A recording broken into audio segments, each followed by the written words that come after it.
महोदय, आपने इस गंभीर विषय पे बोलने का मुझे मौका दिया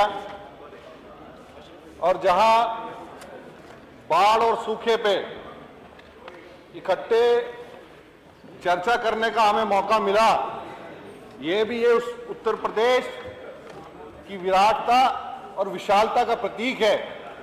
और उसी गंभीरता के साथ इस सदन में बैठे माननीय सभी सदस्य और सरकार और विपक्ष की गंभीरता को भी इस उत्तर प्रदेश की जनता देख रही है, जहां क्लाइमेट चेंज की वजह से इस तरह की चुनौतियों का सामना आने वाले भविष्य में अधिक देखने का मौका मिलेगा।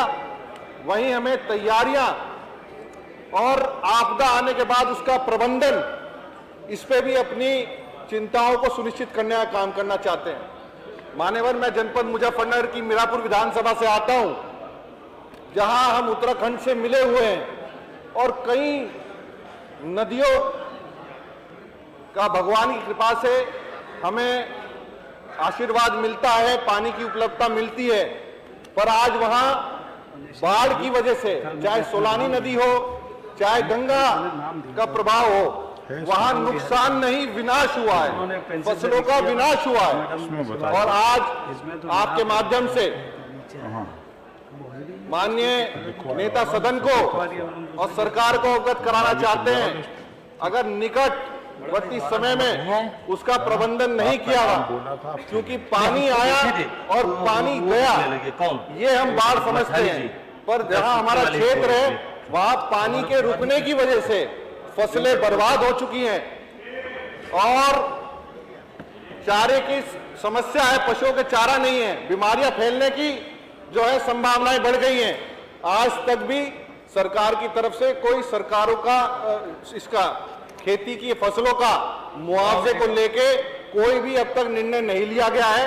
जहां नेता प्रतिपक्ष माननीय अखिलेश यादव जी बैठे हैं, उनके समय में जब ओलावृष्टि हुई थी तो हमें याद है सबसे बड़ा मुआवजा माननीय अखिलेश यादव जी ने किसानों को देने का काम किया था। इसी उम्मीद के साथ हम चाहते हैं कि जल्द से जल्द सरकारों के जो है फसलों के नुकसान का आकलन करवाए और जल्द से जल्द मुआवजे की घोषणा करने का काम करे।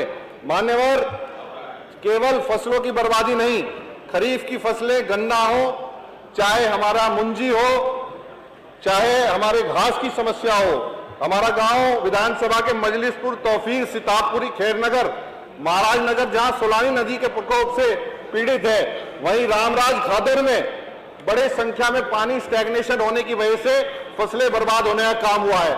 मुझे पूरा विश्वास है इस सदन का संरक्षण इस प्रदेश की जनता को मिलने का काम होगा और आने वाले भविष्य में हम ऐसी योजनाएं बना पाएंगे कि जिससे कि स्वर्गीय चौधरी चरण सिंह जी का, स्वर्गीय चौधरी अजीत सिंह जी का, धरती पुत्र कहलाए जाने वाले स्वर्गीय मुलायम सिंह जी का, बाबू नारायण सिंह जी का सपना पूरा होने का काम होगा और प्रदेश का किसान खुशहाल होने का काम करेगा। आपने मुझे बोलने का मौका दिया, क्योंकि विषय बहुत सारे हैं, पर फिर भी मैं सीमित करने का काम करता हूं। धन्यवाद चंदन जी आपका। श्रीमान अंकुर राज तिवारी, जहां कल मुद्दा रखा गया था, श्रीमान अंकुर राज तिवारी है क्या? मान्यवर 10 सेकंड बस, मान्यवर 10 सेकंड। फसलों बोलो ना, केवल पानी भरने के कारण आसपास सेंचुरी से जंगल से बाहर जो है जंगल से जानवर निकल आते हैं और बिग कैट फैमिली का सबसे कठिन और चालाक प्रजाति जिसे लेपर्ड, गुलदार या तेंदुआ कहा जाता है, उसमें अंकुश लगाने के लिए एक पिंजरा लगा के उसे पकड़ने का कल यहां से उत्तर आया है।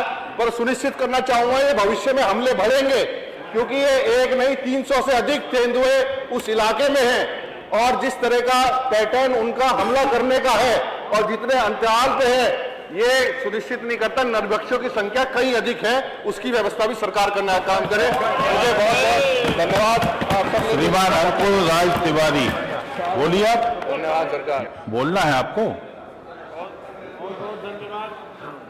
मान्यवर, आपने हमें बोलने का अवसर दिया।